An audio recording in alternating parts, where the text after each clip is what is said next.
ពេសន្និវាយើងចារួមគ្នាបងនឹងពុំងាបានស្គាល់គ្នាជានិស័យ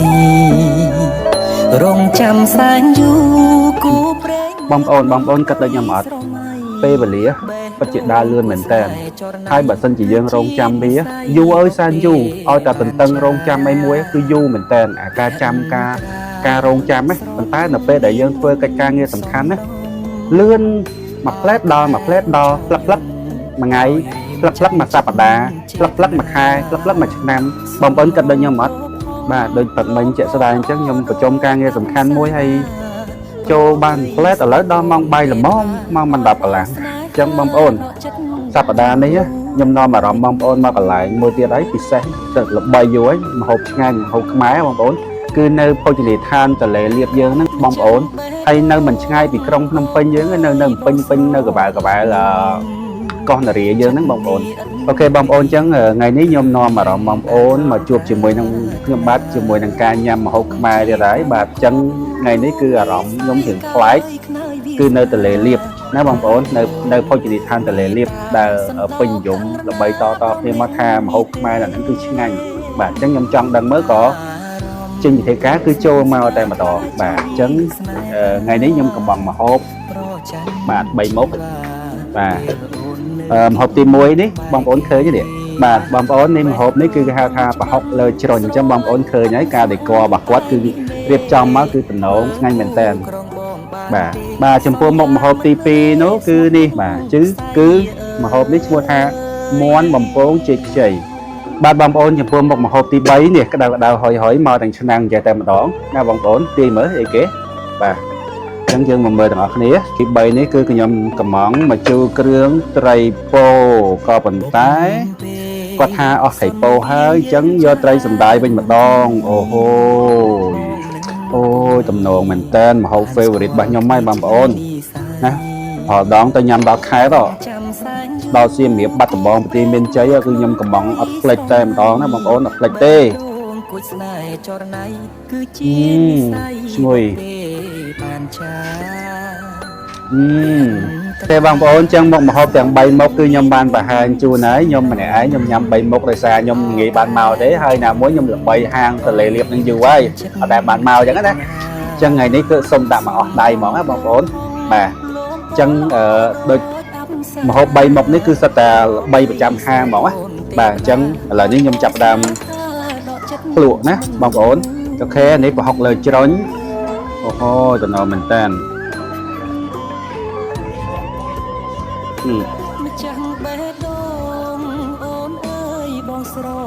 គេមានបន្លែមានអីមកមួយសែបតែម្ដងណាខ្ញុំញ៉ាំមួយទៅសោះ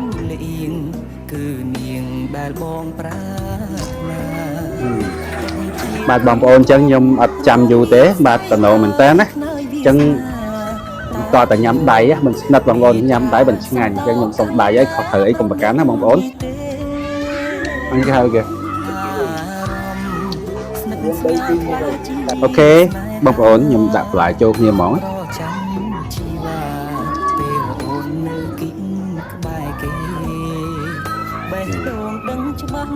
ស្រឡាញ់បាត់ស្មឹងតែមានមេធ្វើគូក្របងបានទេសន្យាមិនរេស្មោះលុះខ្សែអើយ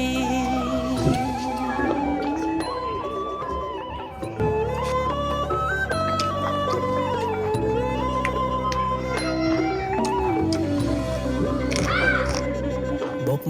ពេលហេឡើយចូលដល់ម្ហូបទី2របស់យើងនេះកណ្ដោមែនតើមាន់លីងចេកខ្ចីណា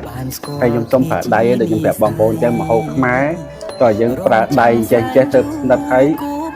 ឆ្ងាញ់បាទហើយណាមួយដូចខ្ញុំប្រាប់បងប្អូនអញ្ចឹងដៃរបស់ខ្ញុំត្រូវបានសម្អាត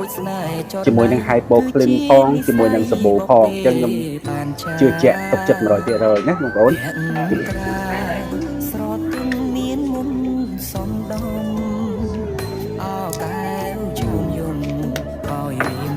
ចិត្តចេតនាសំរងព្រោះផងលោមពោល្អដូចអប្សរាប្រពៃស្មារតីទេបដាអូខេបងប្អូនមុខម្ហូបចុងក្រោយគឺសម្លម្ជូរក្រាក់ ត្រីសណ្ដាយ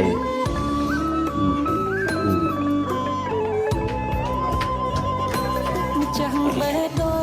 ងអូនអើយបងស្រឡាញ់នាងចិត្តនេះអត់លៀងគឺនាងដែលបងប្រាថ្នាទុកជាគូកូន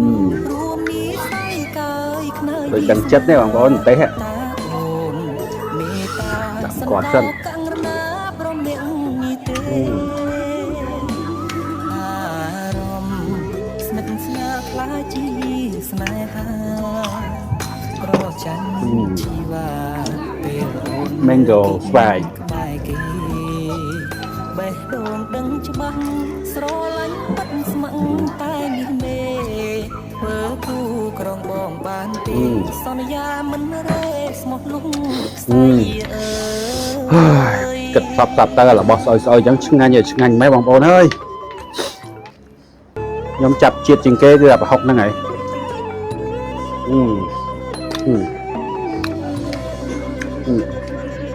ជិះខ្ចីមួយម៉ាត់ចុងក្រោយបងនឹងពុំងាបានស្គាល់គ្នាជានិស័យរងចាំសាច់យូគូព្រេងនៅក្នុងបងប្អូននិយាយទៅនៅក្នុងប្រហុកនេះគឺមានគ្រប់រសជាតិតែម្ដងជូរចត់សាបនិយាយទៅគឺមានទាំងអស់អញ្ចឹងដូចជារសជាតិជីវិតយើងអញ្ចឹងណាបងប្អូនហើយមែនខ្ញុំសរសើរមែនឆ្ងាញ់មែនបងប្អូនមកជ្រុញញ៉ាំអ្នកឯងគិតមើលទៅញ៉ាំរហូតដល់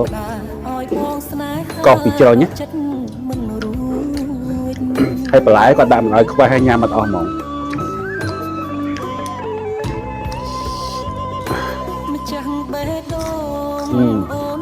បងប្អូននេះអស់ហ្មង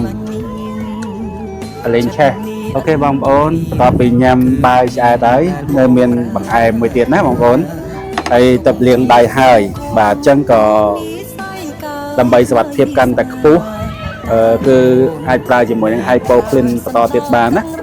អូខេបងប្អូននេះនំខ្មែររបស់យើងមួយចាននេះល្មមញ៉ាំម្នាក់ឯងបងប្អូនណាគ្រប់មុខណាខ្ញុំមិនដឹងថាមានអីខ្លះទេអ្នកលក់គាត់ថា